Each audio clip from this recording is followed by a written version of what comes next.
guys, Fantasy-esque, and welcome back to the Werewolf Amazon Challenge in The Sims 4. In the last chapter, Prince Ed challenged Harvey to an archery contest, which he lost, maintaining his position as the third prince. Later, Master Edwin aged up into a child and joined the pack at the royal grounds. He underwent 2 challenges against Eugene and Ed, after which he earned the title of First Master. Against this backdrop of contests, the pack decided to breed their royal steeds Twilight and Wizard. A foal was successfully conceived and is expected to join the royal herd soon.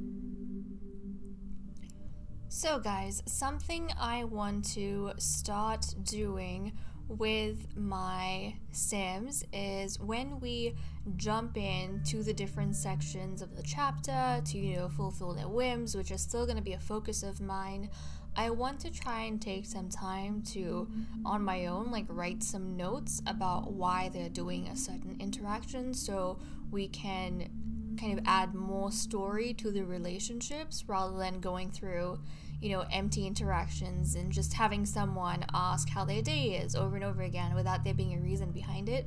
So I'm trying to do that starting from now.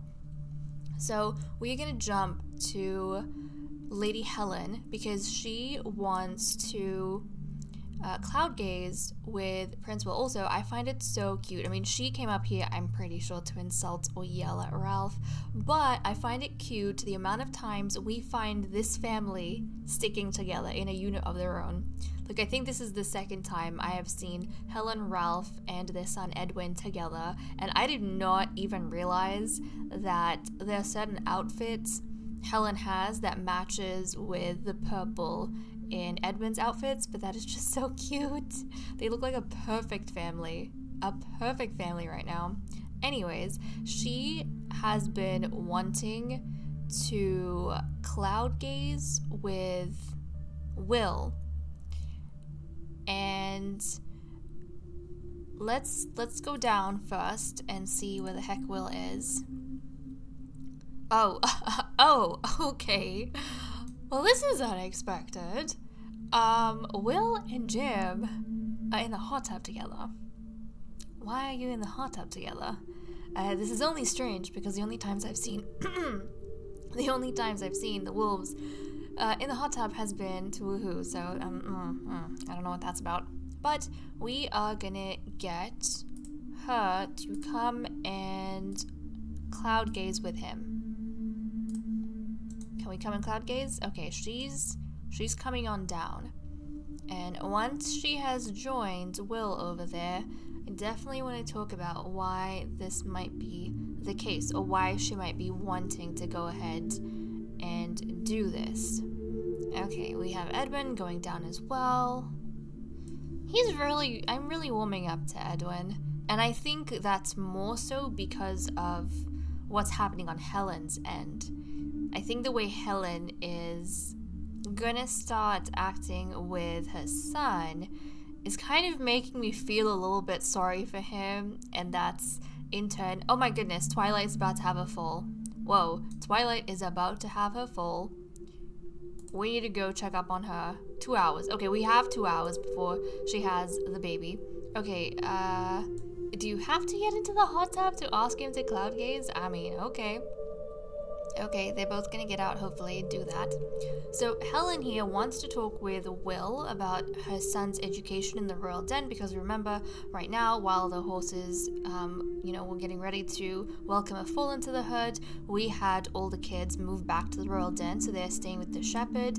And that's because she's concerned about Eugene's lack of tidiness and conduct. So Helen here, we've established this, but she kind of has high expectations of her son. She's really proud that he's the first master and he managed to rank above Eugene, but at the same time, she was a little bit unnerved by the way he was so at peace with, his feral side, and he didn't really think much of his human form and maintaining that, and that made her upset. So she is hoping that after her conversation with Will's gonna enforce some more tidiness and conduct in Edwin before he comes back.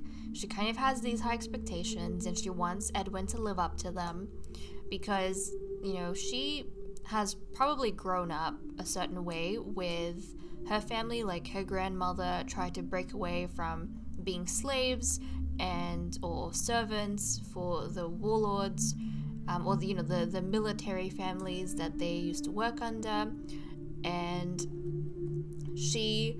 her father before her, and then Helen herself, they've always tried to live up to that, the sacrifice that the grandmother made or her act of bravery. They've been trying to live up to that. So Helen expects a child of hers to live in the same way that she's lived, for the fallen family line, the royal family. But the fact that he seems completely at peace with being so wolf-like, I think it concerns her and she's not happy with it. So that's why she wanted to converse with Will. Okay, how are you going? She's got 26 minutes. Okay, why don't we stay? Look at how big Twilight is. Just look at her. I'm so excited for her to have this foal. I'm so excited. But we'll stay with her until she has the baby. We'll have to see whether it's a colt or a filly. And then we can continue with, I think it was the queen, yeah. We can continue with the alpha.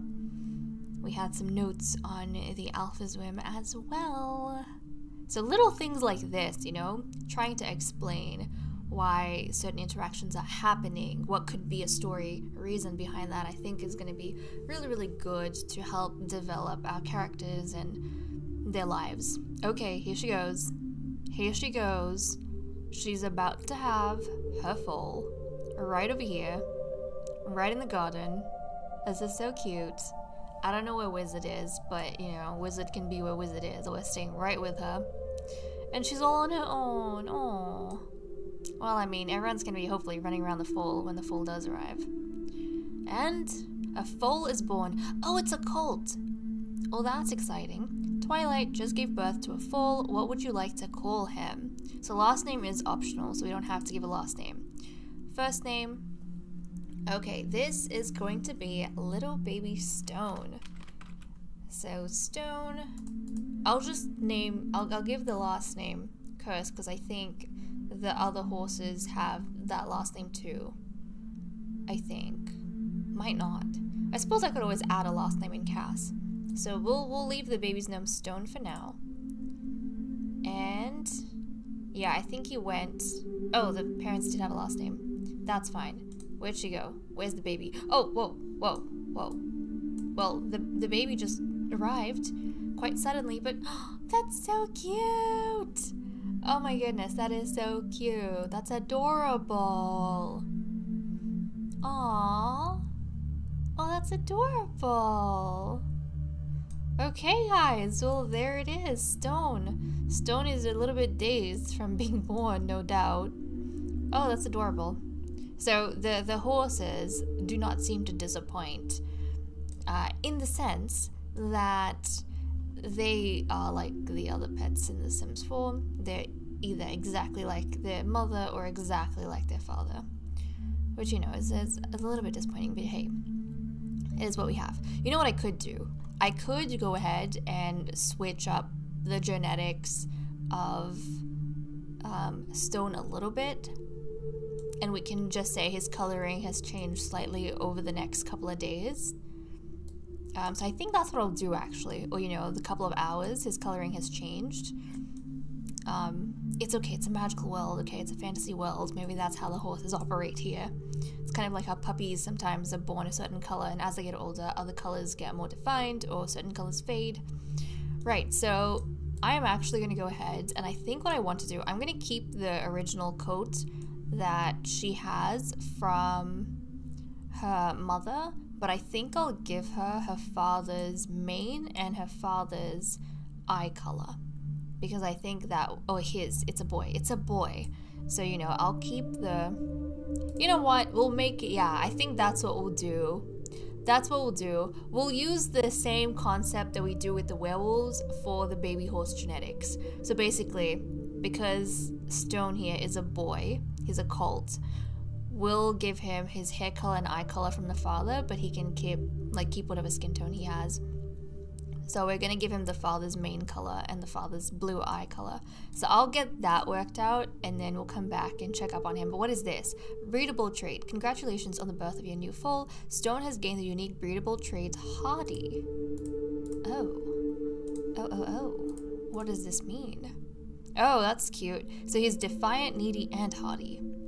Okay, from breeding a horse, these horses are born to run. They can train for long periods of time without getting fatigued and work up a horse-sized appetite. Well, that's interesting. So he's friendly. And who does he get this from? He's needy like his mother. He's friendly like his father. And then he's defiant. These horses tend to be more ornery when it comes to training and will develop skills more slowly. They also have a higher likelihood of failing horse jumps and barrels. So does the hardy trait balance that one out? I'm not sure. But let me go fix up Stone and then we'll be right back.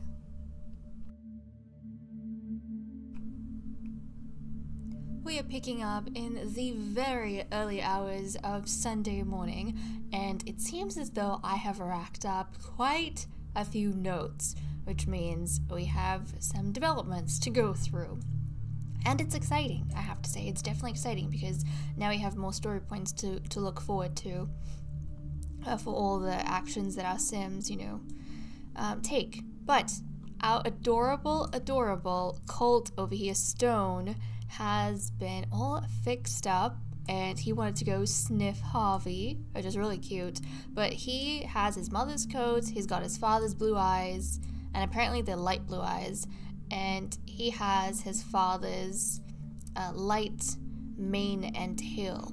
So I really like the mix that he is now, and I think he looks so cute and, a little bit unique because he's a blend of his parents. So that makes me super duper happy. Also, he seems to have all the white hooves of his father instead of what his mother has, because I think his mother has, yeah, I don't think she's got all white hooves. Like her front right is black, and then the rest, they seem not as light as what Stone has. Yeah, Stone's hooves, they're light. I think he gets the hooves from his father as well. So he is really cute. And look, because he's still dazed, and he's going to be dazed for 2 days because he was just born, he's going to keep fumbling like that, which I think is really cute. Oh, while he tries to find his footing. But I have moved Wizard to the Royal Den because we have facilities there for horses, so he's gonna stay there, and I'm just gonna keep Stone and Twilight with us because I don't want to separate the foal from his mother, and I really want the foal to be with us. I wonder what other kind of interactions these guys can do. Oh, he can bottle feed, and he can he can cradle and gentle touch. Oh my goodness, there's all these really cute things you can do for the horses. Oh, that's adorable. We're definitely gonna have to pay attention to that. But for now, let's just go ahead and continue with some of the notes that we were doing. Oh, a quick look at the calendar, and yes, it is Eugene's birthday. Thankfully, it's Sunday, so we can go through all of our whims and our notes before we have his birthday event, since they're not going to academy or anything like that. So let's start off with Julia over here, because Julia wants to ask Lady Ada about her day. So she, hold on a second, I need to wrap up this interaction, otherwise she's gonna be struggling. So let's come down, let's check in on Ada, ask about her day. But Julia here, she wants to ask Ada about how she feels in regards to Eugene's ranking as the lowest out of all of their sons, especially since Michael, her brother, her bastard brother, has recently delivered a letter from their family saying they're unhappy with Eugene's progress in the pack. So apparently Ada's family has been keeping track of what's going on in the pack and, the rankings among the boys. And for a while there, they were kind of leaving her alone, but they have recently sent another letter saying that they don't think she's mothering correctly because Eugene has fallen to, you know, the lowest rank right now out of the 5 boys, and he's like the 3rd oldest. So they feel like there's something lacking in Ada more so than in Eugene. So they're kind of pushing her to actually go and, what is this? Why are you pestering her? But yeah, they're kind of pushing her a little bit in regards to that, and Ada wasn't happy that she had received a letter from them in the first place, and that Michael was the one who delivered the flippin' letter when she doesn't like him anyways. And the fact that they were still keeping tabs on her after all these years, even though she's pretty much done what she thought she had to, and, you know, she's gotten a bit more status, a bit more power, she's more or less emotionally moved on from being controlled by her family. So she wasn't happy to see them making demands like that. And Julia's aware of this, so she was trying to be a little bit attentive to Ada and see how she felt in that regard. Okay, next we have Harvey. So Harvey here, he wants to be mean to Lord Ben. So where the flip is Ben? We need to find him. Is he not? How is he not at the lot? How is he not at the lot? Seriously, Ben. Seriously. You should be here. You should be here. I see Claude. I don't see Ben. And if I don't, okay, there we go. There we go. So let's come here and let's be mean, since that's what we want to do. So we're gonna go into yell at. Why not? We're gonna go. Oh, hold on. I need you to kind of clear your interactions. He doesn't seem like he's going anywhere. So let's go and yell at him, because we're a bit of an ass right now. But Harvey is beginning to display his more domineering traits and wants to insult Lord Ben about his family's fallen status. So he's going to say something nasty about the empires being their slaves. So Harvey is starting to show his true colors a bit more. Obviously, he's not going to go out of his way to do anything to his brothers, to the lords, or not the lords, his brothers, to the masters that are in his age group, and to the ladies. But he, you know, as part of the transformation he's gone through recently and this confidence he suddenly has, he's trying to show people their place. He suddenly, after an entire childhood of feeling inferior, is starting to feel superior. So he is kind of targeting certain people that he feels like he can step over. So as a prince, he knows he has a higher status than, you know, the lords. So he is, you know, he's first put his father in his place, now he's putting Ben in his place. And that's just a little bit of, you know, internal competition. And I think he may, he may have kind of gotten, I don't know, a little bit irritated at the fact that Edwin came in as a complete youngster and he managed to defeat Eugene, and then he was even challenging like one of the princes. And I don't know how close Harvey feels to his siblings, like his brothers, but I don't feel like he would feel that close to them. But then there are times when he has a certain attachment to their status, and, you know, it's like it's us against them type thing. And he kind of felt like the empires should be put in their place for trying to aim too high, and so he went after Edwin's uncle, Ben, for that reason. Now the next thing he wants to do is chat with Will. So let's go find Will. Where'd you go? Okay, Will is over here. Hold on, are you gonna go dance? Oh jeez, okay, you're gonna go dance. Will... what are you doing? Nothing. Let's come... oh, can we... not experiences. You know what? Go hug Uncle Will. Go hug Uncle Will. We go? We go? Right. So Harvey also wants to chat with his Uncle Will and share more about his werewolf experiences. Right now, Will seems to be the only one he's willing to seek guidance from. We know Elma has been trying to step up a little bit and be there for Harvey, but I think Harvey views that with irritation, whereas he has a really good relationship with Will right now. Will is pretty much his current father figure, and I think in Harvey's mind, there's a difference between someone feeling like they're superior to him and in a position to help him.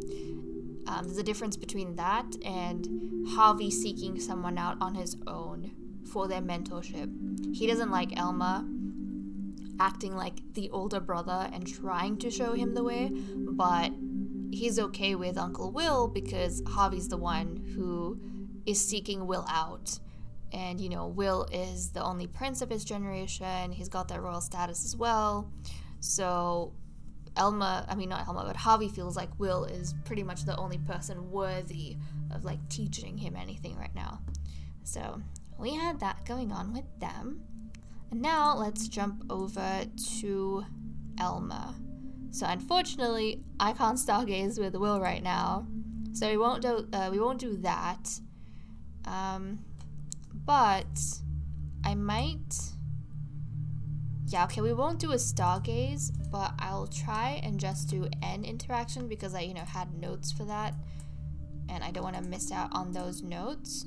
So let me just go ahead and let's see. Let's get to know Will a little bit. We'll go talk to Will. So Elma wanted to stargaze with Will and ask him how the younger boys were doing at the royal den because he feels like an older brother to them all, even if they are not his blood siblings, and he wants to know how he can help them grow in the pack. I feel like Elma definitely is someone who's always looking out for the younger wolves, and every time, he's the oldest, so there's a lot of things he's had to do himself, but every time he learns from that, he wants to make sure that the youngsters can be more supportive than he was. I mean, he hasn't had a terrible upbringing or anything like that. He's grown up really well. But again, he doesn't take that for granted. He takes everything he learns and he wants to share it with those that are younger than him to make their process even more smooth. Obviously, not everyone appreciates it, but I think that's why he wanted to stargaze with Will. And then he wants to chat with Jim. So where the heck is Jim? Okay, Jim's up here. Jim's up here. Jim's up here. You're dancing down there. Can we see? Look, he keeps hanging around Harvey, and Harvey just doesn't appreciate it. But let's go chat with Jim. We shall chat with Jim.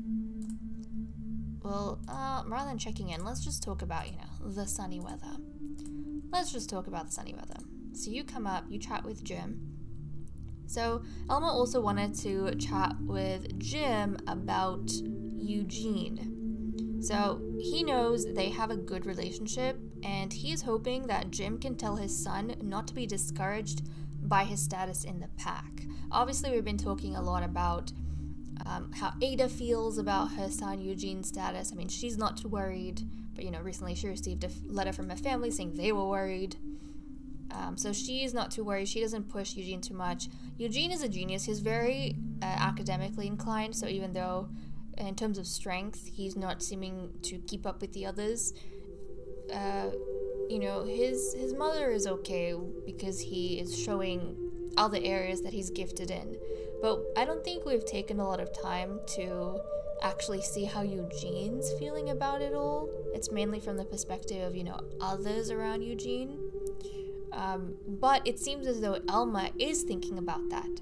So he is trying to keep potentially Eugene's feelings or take that into account. And so he wants to, go to Eugene's father, and knowing that the father and son have a good relationship, he wants someone to at least encourage Eugene in case he's feeling bad about it, because we don't know how he's feeling about it. I don't think Eugene has shown it much to the rest of the pack, but Elma's trying to be sensitive in that regard.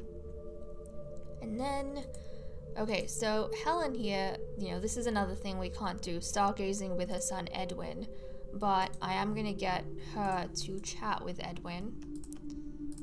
So, Edwin, oh, he's playing dolls with Prince Ed. Your mother would not approve, but this is cute. Okay. We're gonna go and get her to tell him an engaging story yeah, she's gonna go tell her son an engaging story. So Helen here, she wanted to stargaze with Edwin and ask him if the shepherd disciplined him on his tidiness and conduct while at the royal den. She's also going to tell him their family history and explain what exactly is at stake for them. So I feel like this engaging story kind of works really well.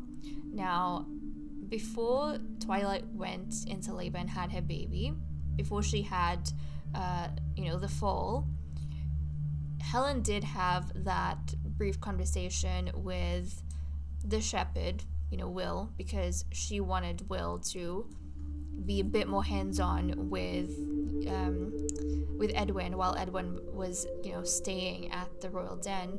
So now that Edwin has come back, Helen's not wasting any time, and she actually wants to ask him, like, did the shepherd say anything? Did he educate you about tidiness and about conduct? So I feel like she's, being a little bit pushy in that regard.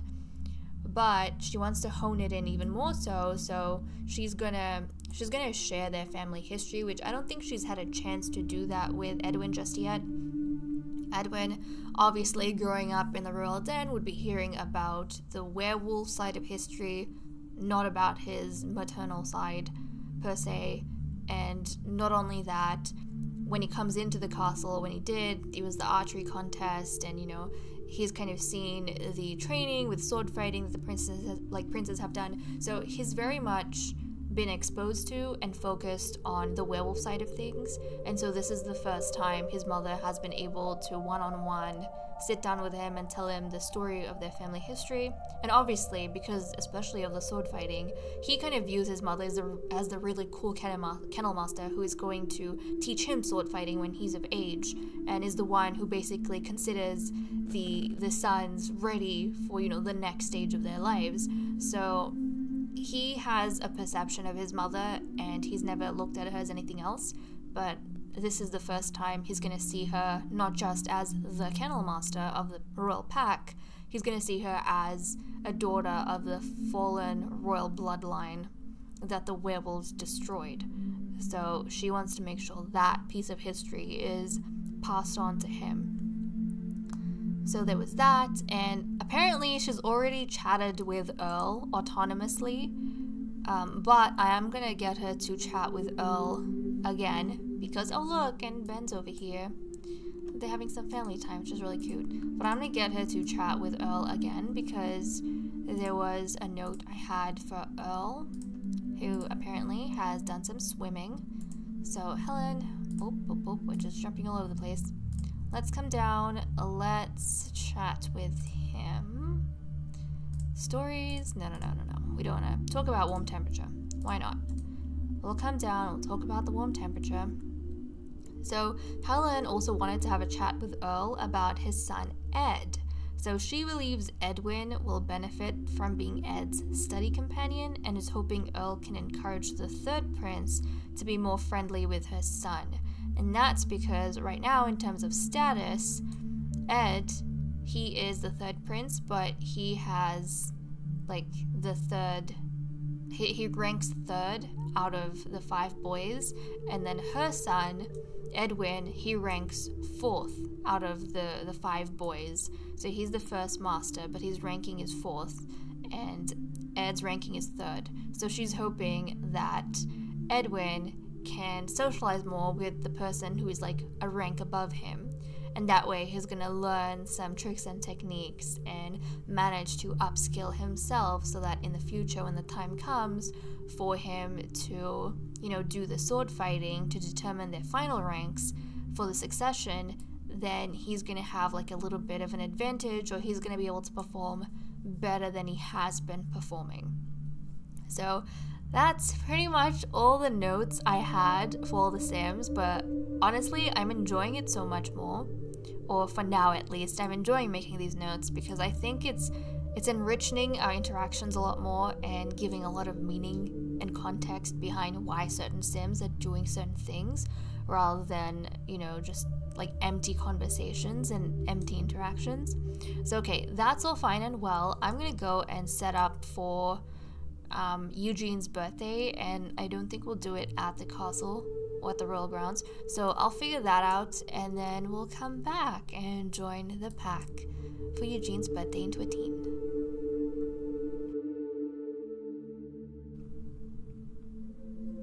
We are picking up on Sunday afternoon, and guys, I am feeling quite optimistic about the pack being at the historic poolside, which we haven't seen properly on video because the one time that I took the pack to this particular lot, we had a unexpected death, and then the whole recording was choppy, so I ended up doing a recap of it in a future chapter. But finally we are returning because it is summer and the weather is warm, so no one hopefully is going to die or anything of the sort, so we can actually take the time to enjoy this beautiful lot. So before we get into Eugene's birthday party, we have a cake set up right over here, so we're gonna see him as a teenager soon enough. We do have a few notes that I want to go through, not as much as we had last time, just a couple notes.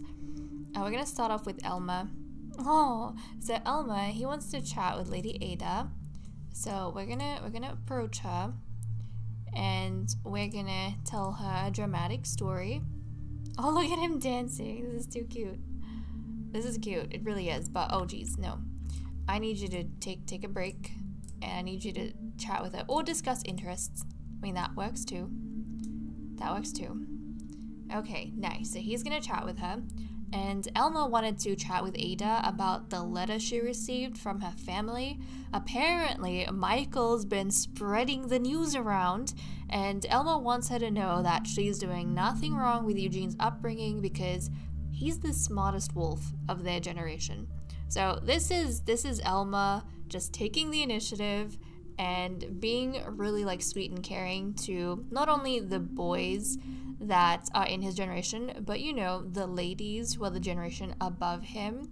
Ada is his stepmother, but Elma doesn't always believe in the older ones taking care of you. He feels like sometimes you need to step up and take care of people who are a little bit older than you as well. And at the end of the day, Ada is still a person, and oh my goodness. Dude, what are you doing? Why are you sitting all over Elma? Not cool. Not cool, dude. Is that Roy? Is that your own father? I think your father's trying to sit on you, but anyways, I think that's really sweet of Elma to take the initiative to be really nice to his stepmother and make sure that she's feeling okay, because Michael, yeah, he's been going around spreading rumors that Ada, she has problems with educating a child. She's a bit deficient or not that maternal, and it kind of shows in their rankings, which is a really crappy move of him, but he's been doing that, and Ada hasn't said anything out against it. But Elma, as someone in a position of some leadership, he's kind of gone ahead and told Ada that there has been talk about this thing. I just want you to know not to worry about it. I don't believe the nonsense that Michael is spouting all over the place.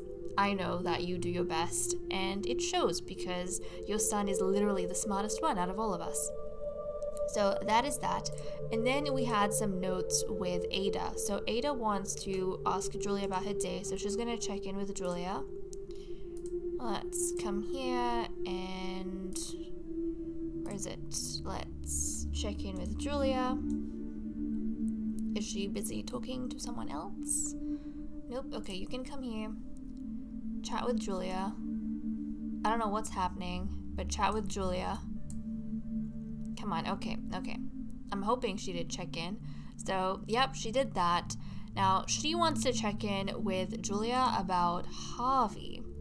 So, Ada has been hearing rumors that the second prince is behaving rudely with certain lords, and she's worried it may affect his reputation in the pack. So the two lords that and Harvey is her nephew, remember? He is her nephew, as well as her stepson. So she's been kind of hearing the servants talk about Harvey being really rude to his father, Michael, even though she doesn't like Michael, still, it's his father, and then being rude to Ben, right? So Ada, I think at first found that a bit strange because nobody has ever known Harvey to be disrespectful like that. He's always seemed like a very mature and respectful boy, and she was kind of surprised. But then she's been hearing a bit too much, like she's been hearing too many people talk about it.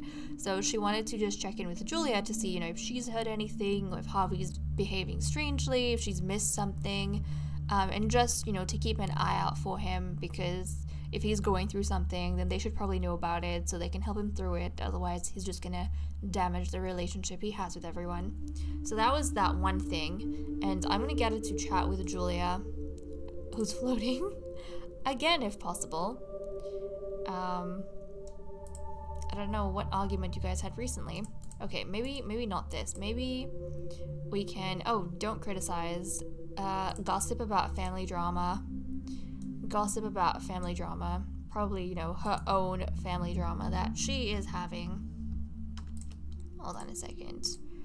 Hold on a second. Whoop. Come here. Let's, or, you know, brighten her day. Let's just converse with her. Okay, so the other note I had, Ada also wants to chat to Julia about Elmer and how he's proving to be a very gifted werewolf with exceptional leadership qualities, because he took the initiative to talk to her about her problems without being told to by anyone, and she really appreciates it. I think Ada is kind of noticing that Elma seems to be Julia's favorite son, and I'm sure she can understand it because it's not unwarranted. The way Elma is behaving and the stuff that he's doing, I mean, she can feel it. She can feel his care and affection for not only, you know, herself and the ladies, but for the youngsters as well. Like, sometimes with the younger princes, you want to guard your own children because it feels like they're in competition with the, you know, royal members. But she doesn't feel that way about Eugene and the princes. And it also shows the fact that, you know, Eugene's the lowest ranking member, and Elma is the highest ranking member. But he doesn't treat Eugene any differently. He doesn't treat like Eugene is different from him or weaker than him. He's always, like, nice and caring. So she was just, you know, talking up her son to Julia. So there we go. Those were some of the notes we had, and I think that's really, really sweet. But we are now going to get Eugene to come here and celebrate his birthday into 18. And oh my goodness, the tiles look really pretty. It's from the light, but they look golden and pretty. Okay, we're gonna get him to come here and blow out the candles. And I love that everyone is more or less enjoying themselves. So let's come here, let's make a wish. I'm so excited to see how he's gonna develop. I seriously hope. This looks like such a fun gathering, doesn't it? When people aren't dying. It's so fun. But I seriously hope he gets like a decent trait. Imagine after all of this, he ends up growing into someone like terribly evil. That would be terrible. But I think the trait as well that he gets is going to show us maybe how Eugene has been feeling about, you know, his status in the pack. Because like we talked about before, he hasn't discussed with anyone his emotions, and we've been viewing it from other people's perspectives. But once we find out the second trait, because, you know, in my head, whenever they have a birthday and they get a new trait, that trait is influenced by their previous life stage. So I feel like this new trait is going to tell us a lot about how he's feeling in regards to that. But he's a cute kid, isn't he? He's a cute kid. I can definitely see some of Jim in him. And I can see Ada in him as well. But okay, we need to get him like made over, and then we can come back and see how he looks and what trait he got.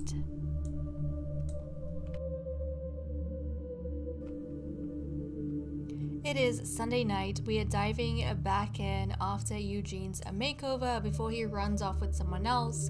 Let's reset him and take a look at his appearance. So he's in his armor right now, and his like purplish armor, because that's the color that the Generation 1 masters have, or generation 2 masters, I suppose. Anyways, I still haven't decided on the whole armor situation. I'll get that sorted later. But let's take a look at his appearance. And now, guys, he definitely is not one of the more handsome boys in his generation.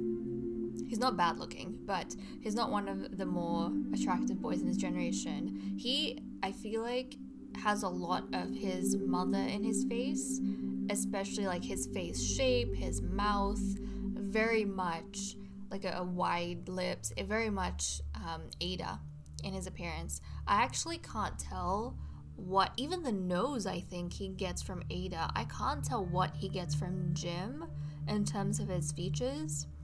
But the trait that he randomized as a teen was hot-headed. So he is genius and hot-headed. Now, I think for Eugene, he has grown up having slightly different values to maybe some of the other youngsters, in that he doesn't put a lot of emphasis on, you know, pack status and the archery contest. He still goes through all the motions of what he has to, and he respects, you know, the process of things, but he personally doesn't feel like his life is dependent on, you know, having the highest or the lowest status. So it doesn't bother him where in the status board he is, right? Like in the rankings, he doesn't really care. And he has a lot more interest in intellectual things, and he does really well academically, and that's kind of his focus. But he started hearing a lot about, and like his mother has never put pressure on him for that either, but then towards the end of his childhood he started hearing a lot of things about, you know, the letters his extended family was sending. They were saying stuff to his mother about her not being maternal enough, and them thinking he was raised wrong, and then his uncle Michael is spreading rumors about this, and I think he reached a stage, so Eugene kind of reached a stage where he just wanted people to leave him the heck alone and stop talking about him that, you know, the way they do, and stop blaming his mother for everything. And he, I think, has become quite protective of Ada and the stuff people says about like the stuff people say about his family. So he's short-tempered when it comes to those type of things. Like if someone says anything out of line, he's very quick to snap and react to that. So that's kind of interesting that he developed in that way. Oh, Twilight's aging up. I was like, who's dying? No, Twilight is aging up into an elder horse, apparently. Okay, Twilight. I guess age up. Okay, here she goes. Aww. Twilight has passed their prime and is now an elderly horse. It might be time to rein it in a little, as you may notice them getting tired more often, and needing a little more sleep. Twilight still has good riding days ahead, so spend some quality time with them before it's time to say goodbye. Oh, Twilight! She's got all this grayness on her face now. Oh, Twilight. It looks more white though, doesn't it? It looks kind of like a ghostly mask, which is actually really cute. It's actually really, really cute. Aww, she's got some graying on her face now. Well, there we go. Our Twilight. I don't know if like you could still get her to breed. I wouldn't want to. I don't think I'd want to. Oh, she's too old to breed.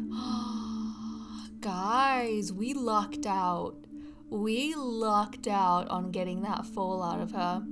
Because this means horses can't breed as elders. In case anyone was wondering, the horses cannot breed as elders. So thank goodness we got Stone when we did, and we were keeping an eye on her age literally on the last day. Literally on the last flippin' day. But that is Eugene, guys. That is Eugene. And his mother is right here. I think he has even Ada's nose. Or he might have Jim's nose. Where is Jim? Where is Jim? Oh great, his father's in his werewolf form. He might actually, like now that I'm seeing it, he might actually have his father's nose. But definitely his mother's like face shape, his mother's chin, his mother's lips. They look very, very similar. But he's cool though. He's cool. He's cool. I can't say he's bad looking, because he's not. He looks very fascinating. Different to the other boys for sure. Okay. Well, why don't we go through some of the notes I had, and then we want to do some training for him. So while they're here, I do want to get his training underway. And look guys, so see the armor that Claude is wearing? This is the rust armor that I was talking about. It's rusted for all of the match suitors. But yeah, that's kind of fascinating and intriguing to me. But okay, who did I want? Right, Helen.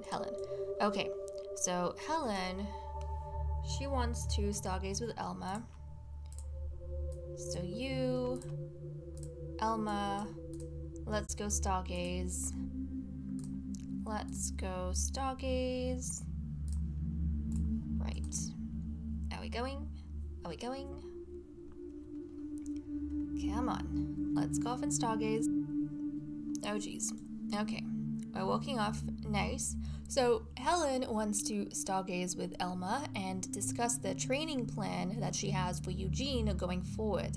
She thinks it would be a good idea if the boys can agree on sparring sessions with each other in their own time. So we've kind of seen some autonomous fighting with especially Elma and the others, like Elma and the Alpha, Elma and his father Roy. Helen has noticed this, and now that, we're starting to have a few more boys, she feels like it would be good if the boys could arrange some sparring sessions with each other in their own time. I mean, she's not going to force it, she's not going to demand that they do it, but she thinks it would be a good idea for Eugene as well. And she can kind of see, and she knows that Elma has been trying to talk to a lot of people to make sure that Eugene kind of fits in nicely. And then he gets the emotional support, but also the help that he needs with his werewolf abilities. So she's taken note of that, and she's trying to talk to him and encourage that as the kennel master. Like, yes, try and practice and train with each other and hone your skills. So that is that. And then she also wanted to ask Ada about her day. So can we come here and check in with Ada? She's very angry, okay. Okay. So Helen, she also wants to check in with Ada and congratulate her on Eugene's birthday into a teen. She's been keeping a distance from her ever since their falling out after the slap. But Helen's own relationship with her fated mate is failing, Lord Ralph. And she doesn't want to lose what she has with Ada too. So even though this is kind of difficult and it kind of drives her up a wall, she still wants to try and maintain whatever she has with Ada, because I don't know what it is about Ralph for her, but they always seem to have some sort of issue, and it's definitely on Helen's side. She has certain standards, expectations, prejudices against people, and for that reason, she always finds an excuse to go off at Ralph, even when he's not really doing anything too wrong. So, unfortunately, that has meant that their relationship... Oh no! Has their relationship finally gone bad? Their acquaintances... And look, Ralph still feels like it's fate and is enamored with her, but they both have a festering grudge towards each other, and she doesn't really have any good sentiments about Ralph. So unfortunately, that is a thing going on between them. So, it's not really working out there, and her relationship, like her romance with Ada, definitely is not going too well, but then they still have this friendship, and Helen's kind of desperate to maintain that. So that's what's going on here. And my final note was with Queen Julia, who wants to be friendly with Master Edwin. So can I get Julia? Hold on, where's Edwin? Where is Edwin? Okay, Edwin's all the way over here. Julia, can you come tell... maybe not this. Let's ask about school. So she is hopefully gonna come across, and she's gonna ask Edwin about school. So Julia here, she wants to be friendly with Edwin and share her encouragement for establishing his status in the pack. She feels like he's living up to his mother's reputation as kennel master, even though it's different to what Helen wants for him. So, you know, he came in and he managed to take part in 2 archery contests from the get-go, which is really good, and Julia feels as though that's kind of, you know, worthy of note. So she wants to tell him that he is living up to his mother's name, but she, I don't think, realizes that this is not really what Helen wants for him. Helen doesn't particularly care if her son is, you know, just as wolf-like as the others, or he's being really in line with the expectations the pack has. She more wants him to know their family history, and she wants him, I don't know if it's to have a grudge against the werewolves, maybe not, but essentially I don't think she likes the reason that he's doing things. Like, I believe Edwin enjoys participating in the archery contest. He enjoys the rough and tumble. He enjoys all these wolfy things, and she doesn't want him to enjoy it. She wants him to do it because he has to, and he has to, you know, help in getting their family out of their situation, and he doesn't want people to call them slaves and point fingers at them. But Edwin, he's also young, and he's not really focused on that, especially now that he's gotten encouragement from the alpha. Like, you are, you know, a true and proper werewolf. I don't know if he's going to be willing to suddenly put that on the line and drag in this ancient family history that he doesn't really feel to attach to. I don't know. Anyways, that's what Julia was thinking about. But now that we kind of have all of those notes worked on, we need to get Helen out. Where's Helen? Helen. Okay, I want Helen to get changed into her armor, and we are going to start training up Eugene. And I'm very curious to see how Eugene is going to do as a teenager. Is he going to perform better than Harvey in his training, or, you know, not so good? Okay, let's come out. Let's come out. Oh goodness. Come on. Come out. Don't be swimming in the water anymore. Also, I don't know, but I feel like if you dive into the water with your armor, it may just rust. Okay, can we get you out of this? And I think we have to get you to kind of approach Helen. So let's come here. I suppose there's a mean challenge with the sword and there's a friendly challenge with the sword. Well, you know, that's good to know. That's good to know. It falls into 2 categories. And Harvey just became good friends with Ed, his brother. Interesting. He seems to be developing good friendships with people. He seems to be. Like, he's become good friends with Eugene and Ed. He actually, in his generation. So look, he doesn't have a friendship with Elma. I don't think... Harvey has spent a lot of time being envious of Elma, so I don't think he likes Elma too much. But he is closest to Eugene, interestingly enough.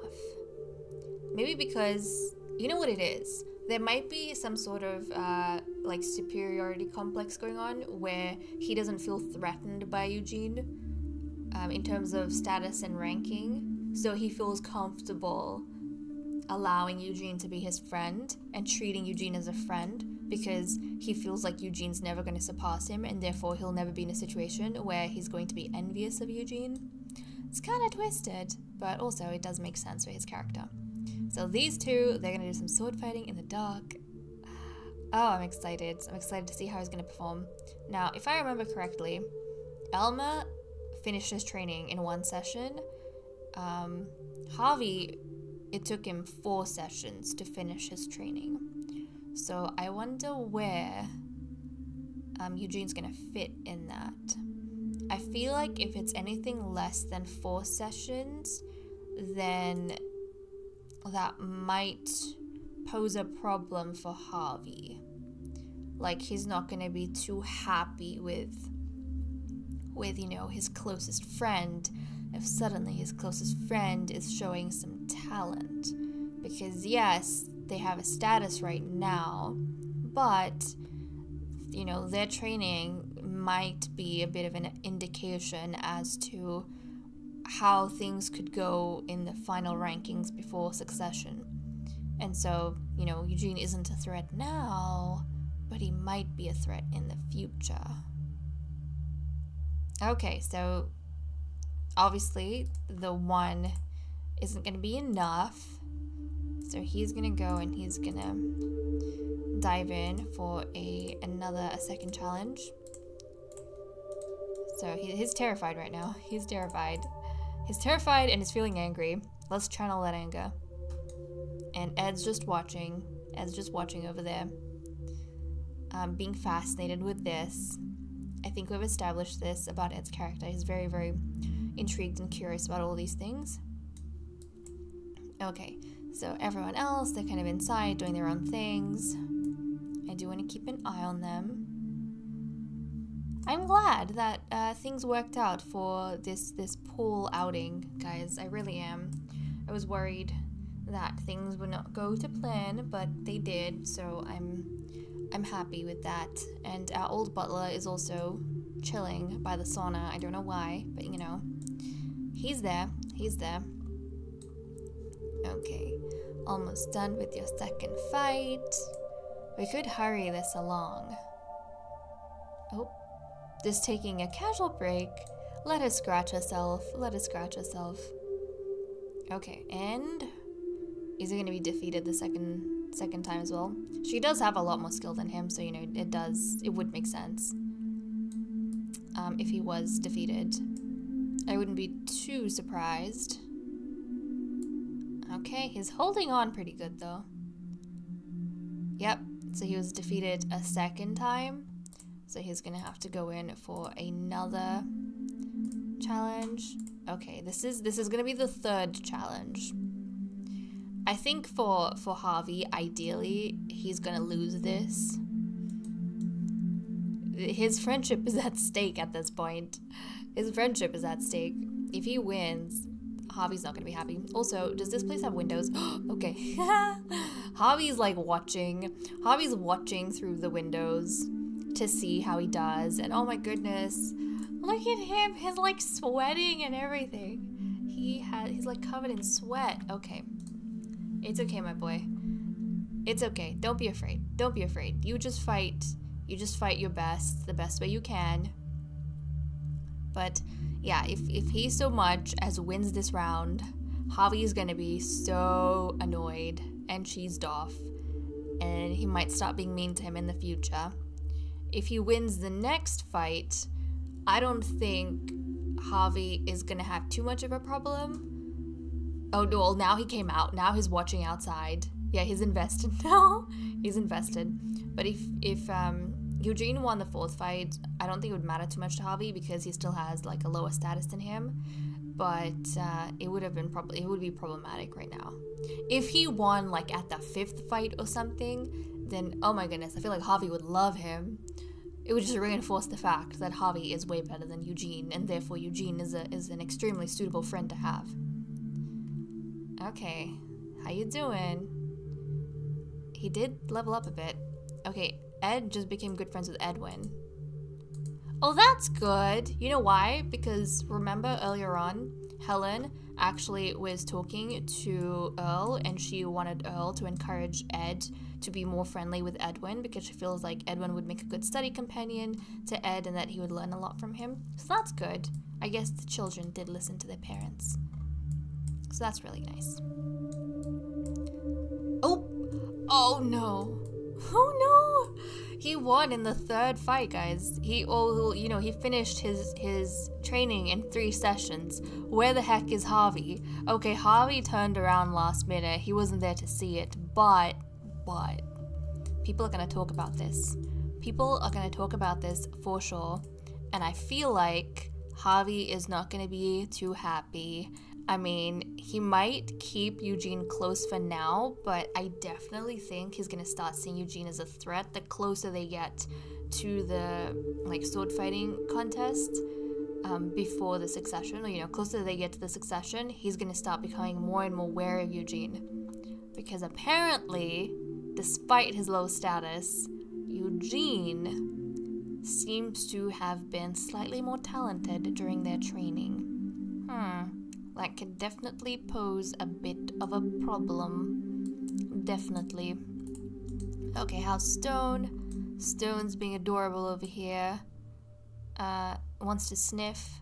Can we have any of the youngsters maybe interact with? Oh, he doesn't. Do you have to be like really close to him? Who has he made friends with anyone? Just out of curiosity. Oh, he's friends with Ed. Oh, that's cute. Is it from all the sniffing? Oh, that's so cute. He's actually friends with Ed, and that's about it. Oh, and Julia. He's managed to become friends with Ed and Julia. Well, that's sweet. That's actually really cute. Not going to lie. Okay, can we get... I'm just curious about some of these interactions. Okay, we have gentle touch.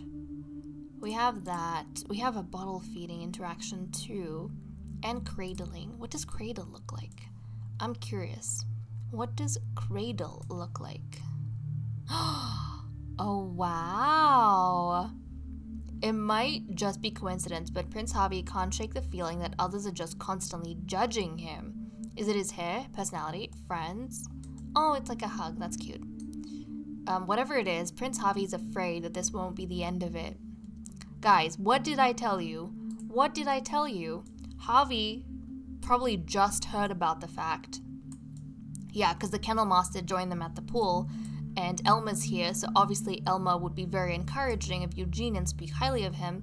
So she probably just told everyone here that, and because, you know, these two princes have already been trained by her beforehand, she just told them that she finished Eugene's training, and he's going, like, first thing he went to go speak to Eugene. She definitely told them that Eugene finished his training in 3 sessions, and as soon as she said that, Javi felt like she was comparing him to Eugene, and, you know, the fact that Javi just didn't seem that talented when it was his time at the circus, if you guys remember, and that would probably annoy him a ton. So he kind of just went, and he was being friendly with Javi, but I mean with Eugene, but I feel like it was, you know, like fake friendly. It was trying to like size up your whatchamacallit. Hold on a second. What's going on here? It was like trying to... What is wrong with this? I don't know what's... I don't want to destroy it. I thought you could fix it. No? Can we not fix it? I have no clue. Anyways, that seems a little bit destroyed. But yeah, that's what was going on. He was just trying to check up on Eugene. Kind of like establish a sense of security within himself, because he felt a little bit destabilized. Because he didn't expect Eugene to perform that way. Anyways, guys, with that said and done, I'm going to leave off here. Thank you so much for watching. I hope you all enjoyed, and I will see you all next time. Bye-bye.